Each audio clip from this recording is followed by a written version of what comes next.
If you have ever prepared for competitive exams, there is a high chance that at some point in time you felt that no matter how much effort you put, you just can't seem to get the results that you want. That getting that score is some far unachievable dream, while some other students seem to be doing just fine by doing even less. So today I'm going to share something that can truly make a difference in your preparation journey. 3 strategies that help me consistently score in the 90th percentile of some of the toughest competitive exams in the world, like IIT JEE, BITSAT, GMAT and CFA Level 2. Hi there, if you're new here, a bit about myself. My name is Mrinal and I studied at ISB and BITS Pilani, both of which are top tier institutes in India. And over the last 5 years or so, I have been working in the financial services industry with top tier investment banks. So on this channel, my goal is to share some of the learning strategies and tricks that help me through my own educational journey and even corporate career, hoping to help at least one person in their journey. Alright, with that, let's get into the video. So if you are preparing for any competitive exam or any other high stakes exam, you would want to stick till the end of this video. So these methods that we are going to talk about aren't just theories, they are battle tested strategies that I learned and applied in my own educational journey throughout these competitive exams and even exams for both of my degrees, MBA and engineering. Alright, so strategy number 1. First, let's try to understand why something is difficult to learn.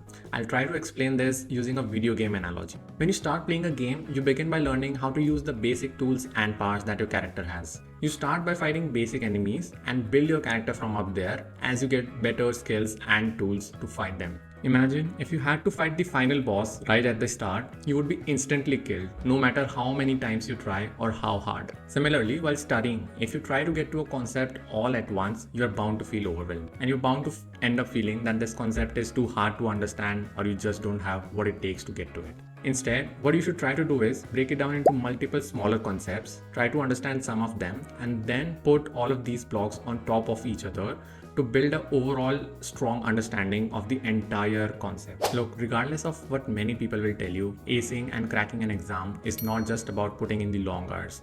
It's about studying smart.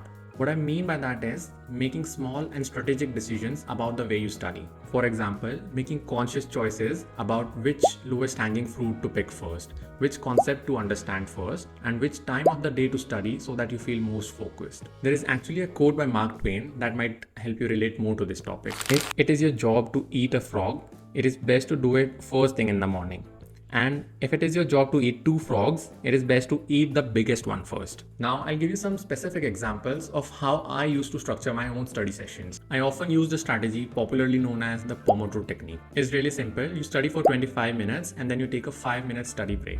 And once you're done with 4 such cycles, you take a longer break. This kept me fresh and focused and also prevented burnout and exhaustion, which can very easily creep in when you're preparing for these competitive exams. Although it's important to note here that the study session timings and the break timings can vary from person to person and also on the topic that you're studying right now. Another trick that I used to develop a better understanding of the topics that I was studying was batching things together. So for example, if I was studying a financial concept, I would go deeper into related topics on the same day or during the same study session. This would help me build connections between ideas, making it easier to absorb the overall material. So once you have understood a material, you need to figure out how to retain the understanding for that concept.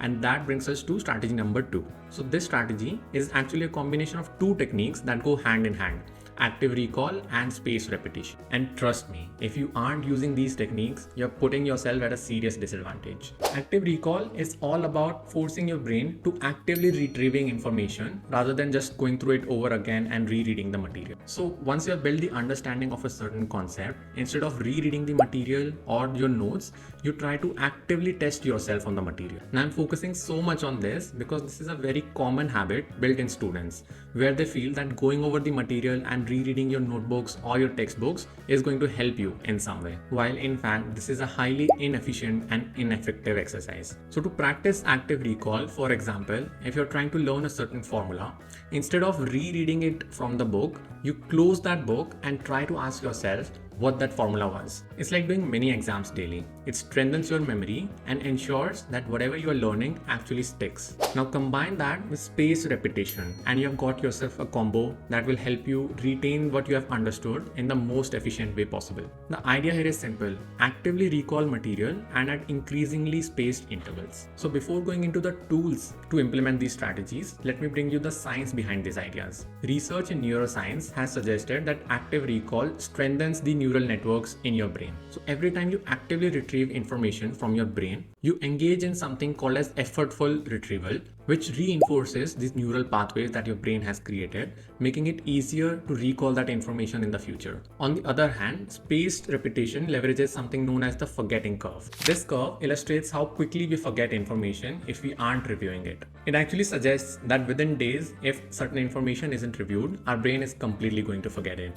But that shouldn't worry you because you're going to tackle that exact problem. By reviewing material at strategic intervals, just before you are about to forget it, you interrupt the forgetting cycle and improve your neural pathways, solidifying all of that information in your long-term memory. So these strategies aren't just study hacks.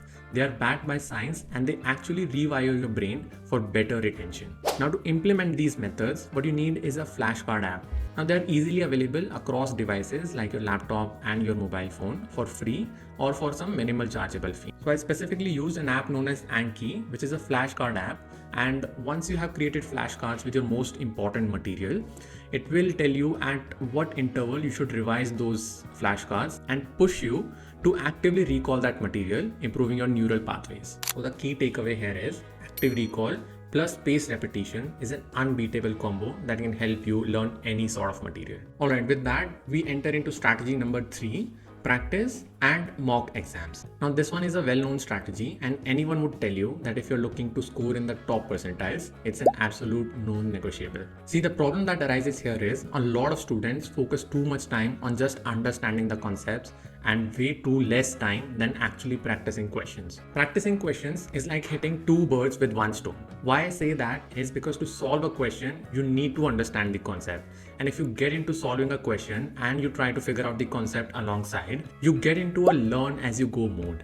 Not only are you able to practice more questions in a limited amount of time, which is very precious while prepping for high-stake exams, you also develop a thorough understanding of the concept parallelly. Now, point taken, this might actually be more helpful while doing quant-focused questions, which is often the case in a lot of these competitive exams. Another key factor that a lot of students miss out on is practicing and taking mock exams under real conditions. See, just knowing and understanding a concept usually doesn't cut it. You need to train yourself and your brain to perform under pressure. For me personally, taking full length timed practice exams was a key aspect of my strategy, although I brought that part in once I was fairly confident with the material. These practice tests help you build exam taking muscles that will help you perform and push through on the exam day. Now, a bonus step, which is no less than all the strategies that we have discussed before. One thing I used to do after every mock exam or any practice test was to thoroughly analyze my mistakes. See, instead of just moving on after taking a mock test,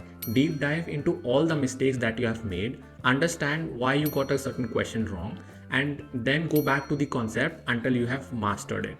That's where real progress happens, and I can't emphasize this enough. Now, this is often what separates you from other candidates who have just gone through the content once, practiced a few questions here and there, and then appeared for the exam. Before wrapping up the video, I want to talk about a very prominent myth that a lot of students have. You need to be a genius to score in the top percentiles. Well, like we discussed in this video itself, we have lots of evidence that would suggest otherwise. Scoring well in competitive and any other high-stake exam is about consistent efforts, strategy, and smart studying. Then it's about natural intelligence. Anyone can achieve high scores by focusing and using strategies that we have discussed in the video today. With the right approach and mindset, you can train your brain to retain more, think faster, and perform in high pressure situations. The key again here is persistence and refining your process, not some innate ability that people have been born with. So there you have it, 3 strategies that help me ace multiple competitive exams. If you found this video helpful, you might find other videos that I'm going to release in the future helpful as well. So don't forget to subscribe. Thanks for watching, and I'll see you in the next one.